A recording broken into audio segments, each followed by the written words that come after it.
శ్రీరామచంద్రుడు అయోధ్య పట్టణానికి పురప్రవేశం చేశాడు. రాముడు అయోధ్యలో విపరీతమైన జనాదరణను పొందాడు.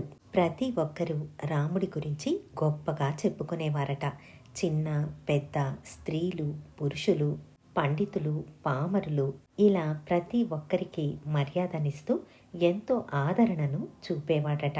ప్రతి ఒక్కరికి రాముడికి నేనంటే ఎంతో ఇష్టం అన్న భావన కలిగేదట. ఉన్నవాళ్ళు లేనివాళ్ళు అన్న తేడా చూపకుండా తన వద్దకు వచ్చిన ప్రతి వారికి ఆదరణను చూపే శ్రీరాముడంటే అందరికీ చెప్పలేనంత ప్రేమ, గౌరవం.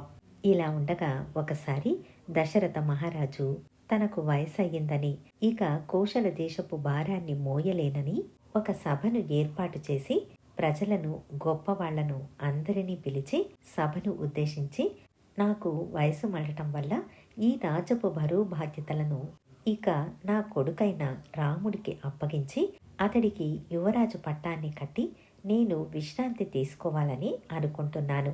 అయితే దీనికి మీ అందరి సమ్మతం కావాలి. మీరందరూ ఒప్పుకున్నట్లయితే రాముడికి యువరాజు పట్టాభిషేకాన్ని జరిపిస్తాను అని అడుగుతాడు.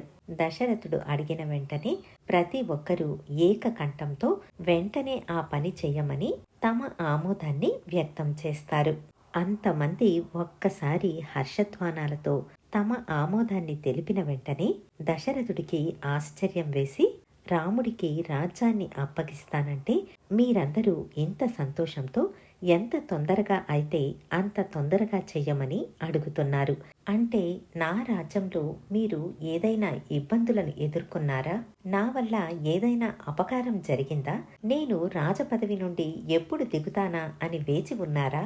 నాలో మీరు చూసిన అపరాధం ఏంటి అని అడుగుతాడు. ఇది విన్న ప్రజలందరూ ఆశ్చర్యపోయి, రాజా, మీ నుండి ఎటువంటి అపరాధము జరగలేదు. మమ్మల్ని నీ సొంత పిల్లల్లాగే చూసుకున్నావు. నీలో ఏదో దోషం ఉందని మేము శ్రీరామచంద్రుణ్ణి రాజుగా కోరుకోవడం లేదు. అయితే శ్రీరామచంద్రుడిలో నీకంటే కూడా ఉత్తమమైన లక్షణాలు ఉన్నాయి. అటువంటి రాముడు మా రాజు అని మేము చెప్పుకోవాలి. మాకు వయసు మళ్ళుతోంది. మా జీవితంలో ఒక్కసారైనా మేము శ్రీరామచంద్రుడి ప్రజలు అని అనిపించుకోవాలన్న కోరిక మాలో ఉంది. ఈ ఒక్క కోరికతోనే మేము రాముణ్ణి రాజు కావాలని కోరుకుంటున్నాం. అంతేకాని నిన్ను సింహాసనం దింపాలన్న కోరిక మాలో లేదు. నీలో ఎటువంటి దోషము లేదు ప్రభు అని అంటారు. కాబట్టి మీరు దయచేసి మమ్మల్ని తప్పుగా అర్థం చేసుకోకండి అని చెబుతారు. రాముడు సింహాసనం ఎక్కుతాడు అన్న సంతోషమే కాని మీరు సింహాసనం దిగుతారు అన్న ఆనందం మాలో లేదు అని చెబుతారు. శ్రీరామచంద్రుడు రాజు కావాలని రాముడు కోరుకున్నది కాదు. అతడు రాజు అవ్వాలని భూమే కోరుకుంది. అయితే రేపే రాముడికి పట్టాభిషేకం చేసేద్దాం అని నిర్ణయించుకుంటారు. అందరూ దీనికి ఏకగ్రీవంగా సమ్మతిస్తారు. అయితే ఆ సమయంలో భరతుడు, శత్రుఘ్నుడు అయోధ్య పట్టణంలో లేకపోవడంతో వాళ్ళు లేకుండా పట్టాభిషేకం ఎలా చేయడం అని కొంతమంది తమ అభిప్రాయాన్ని వెల్లడిస్తారు. ఆ సమయంలో భరత శత్రుఘ్నులు కేకయ రాజ్యానికి వెళ్లి ఉంటారు. కైకేయి తండ్రి అశ్వపతి కేకయ దేశపు రాజు. అశ్వపతి కొడుకైన యుధాజిత్ అంటే కైకేయి సోదరుడు అయోధ్య పట్టణానికి వచ్చి తన మేనకొడుకైన భరతుడిని, అతనితో పాటు శత్రుఘ్నుణ్ణి తనతో పాటు కొన్ని రోజులు కేకయ దేశానికి తీసుకుని వెళతానని వెళ్లి ఉంటాడు. కాబట్టి ఆ సమయంలో భరతుడు, శత్రుఘ్నుడు అయోధ్య పట్టణంలో లేరు. అప్పుడు దశరథుడు రాముడికి పట్టాభిషేకం చేయడం వాళ్లకు ఎంతో ఇష్టమైన వార్త. వాళ్ళు ఇక్కడ ఉండి ఉంటే పట్టాభిషేకంలో పాల్గొని ఎంతో సంతోషించి ఉండేవారు. అది నిజమే. లేకపోయినా తరువాత పట్టాభిషేకం జరిగింది అని విన్నా కూడా వాళ్లకు అంతటి సంతోషాన్నే కలిగిస్తుంది. వాళ్ళు వచ్చేదాకా ఆగలేను. ఎందుకంటే కేకయ దేశానికి, కోశల దేశానికి దూరం 1 వారం ప్రయాణం. ఒక వ్యక్తి ఇక్కడి నుంచి వెళ్లి వాళ్లకు విషయాన్ని చెప్పడానికి 1 వారం రోజుల సమయం కావాలి. వాళ్ళు బయలుదేరి రావటానికి మరో 1 వారం పడుతుంది. అన్ని రోజులు నేను బతికే ఉంటానన్న నమ్మకం నాకు లేదు. ఏదో దుస్వప్నాలతో నాకు సూచనలు కనిపిస్తున్నాయి. కాబట్టి భరత శత్రుఘ్నుల కోసం వేచి ఉండటంలో అర్థం లేదు. వాళ్లకు ఎలాగూ ఇది ప్రియమైన విషయమే కాబట్టి తరువాత చెప్పినా సరిపోతుంది అని చెప్పి ప్రజల అనుమతిని తీసుకుంటాడు. నిజానికి దశరథుడు రాజు. తన తరువాత వారసత్వం తన కొడుకైన రాముడికే దక్కుతుంది. అయితే దశరథుడు అలా ఆలోచించలేదు. ఎవరికైతే జనాదరణ ఉంటుందో, ఎవరినైతే ప్రజలు రాజు కావాలని కోరుకుంటారో వాళ్లకే పట్టం కట్టాలి కాని వారసత్వంతో కాదని నమ్మినవాడు. అటువంటి గొప్ప నిర్ణయాన్ని పెట్టుకున్నాడు దశరథుడు. ప్రజలను, మంత్రులను, పెద్దవాళ్లను అడిగి రాజును ప్రకటించాలి అన్న గొప్ప ఆలోచన దశరథుడికి. అప్పట్లో వంశపారంపర్యంగానే రాజును ఎన్నుకునేవారు. అది నిజమే అయినప్పటికీ ప్రజలను పాలించే రాజు అటువంటి సమర్థతను కలిగి నిష్పక్షపాతంగా ప్రజలను పాలించాలి. అటువంటి వాడే రాజు అవ్వాలి అన్న భావనతో సభను ఏర్పాటు చేసి అందరి అభిప్రాయాన్ని కనుక్కుంటాడు. రాముడికి పట్టాభిషేకం అన్న వెంటనే అందరూ హర్షధ్వానాలతో ఏకగ్రీవంగా ఒప్పుకుంటారు. అటుపై దశరథుడు రాముణ్ణి పిలిపించి, రామ, నాకు వయసు మళ్ళింది. ఈ కోశల దేశపు రాజ్య భారాన్ని ఇక మీదట నువ్వే మొయ్యాలి. ఇప్పటి నుంచి ప్రజల రక్షణ భారం నీ మీదే అని దశరథుడు చెప్పినప్పుడు రాముడు సరేనని ఒప్పుకుంటాడు. తండ్రి తనకు ఒక పనిని అప్పగించాడని, ఆ పనిని తాను సమర్థవంతంగా చెయ్యాలన్న ఆలోచనతో రాముడు ఒప్పుకుంటాడు కాని రాజ్య పదవిని ఆకాంక్షించి కాదు. అటుపై రాముడు కౌసల్య వద్దకు వెళ్లి తండ్రి తనకు గొప్ప బరువు బాధ్యతలను అప్పగించాడని, ఆ పనిని సమర్థవంతంగా చేయగల శక్తిని తనకు ప్రసాదించమని తల్లి అయిన కౌసల్యకు నమస్కరిస్తాడు. కౌసల్య కొడుకును మనస్ఫూర్తిగా ఆశీర్వదించి పండితులను, ముత్తైదు స్త్రీలను పిలిపించి వాళ్లకు కానుకలు ఇస్తుంది.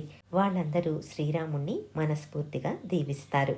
అలా కౌసల్య అంతఃపురం సంభ్రమంతో, వైభోగంతో నిండిపోయింది. దశరథుడి ఇంకొక భార్య అయిన కైకేయికి ఒక దాసి ఉండేది. తనే మంథర. మంథర చిన్నప్పటి నుంచి కైకేయికి దాసిగానే ఉండేది. అంటే తాను కేకయ్య దేశంలో ఉన్నప్పుడు కూడా మంథర తనకు దాసి. పెళ్ళయ్యాక కూడా కైకేయి మంథరను తనతో పాటు కోశల రాజ్యానికి తీసుకుని వచ్చింది. అలా వాళ్ళిద్దరికీ ఎంతో గొప్ప అనుబంధం ఉంది. కౌసల్య ఇంట్లో నడుస్తున్న వైభోగాన్ని మంథర మేడ మీద నుంచి చూసి అసూయతో తట్టుకోలేకపోతుంది. కౌసల్య ఇంట్లో ఏం జరుగుతోందని కనిపించిన వారిని అడుగుతుంది. రాముడి పట్టాభిషేకమని, అందుకే కౌసల్య దాన ధర్మాలు చేస్తుందని తెలుసుకుంటుంది. ఇది విని మంథర అసూయతో రగిలిపోతుంది. ఈ మంథర ఎవరంటే క్షీరసాగర మదనంలో హాలాహలంతో పాటు పుట్టిన అలక్ష్మి, కలి భార్య. ఎంతో తపస్సు చేసి అప్సరసలాగా మారి తనకు మోక్షాన్ని ప్రసాదించమని బ్రహ్మను అడుగుతుంది. ఇటువంటి చెడ్డ స్త్రీ స్వర్గానికి వెళితే ఇంకేమైనా ఉందా? అందుకే బ్రహ్మ మంథరతో, నువ్వు కైకేయికి దాసి అయ్యి శ్రీరాముడికి పట్టాభిషేకం జరగకుండా అతడిని వనవాసాలకు పంపిస్తే నీకు యోగ్యమైన స్థానాన్ని కల్పిస్తాను అని చెప్పి ఉంటాడు. తనకు యోగ్యమైన స్థానం అంటే అది స్వర్గమని భ్రమపడుతుంది మంథర. ఇప్పుడు మంథరకు రాముడికి పట్టాభిషేకం జరుగుతోందని తెలిసి వెంటనే కైకేయి వద్దకు వెళుతుంది. కైకేయితో రాముడికి పట్టాభిషేకమంట అని అసూయతో చెబుతుంది.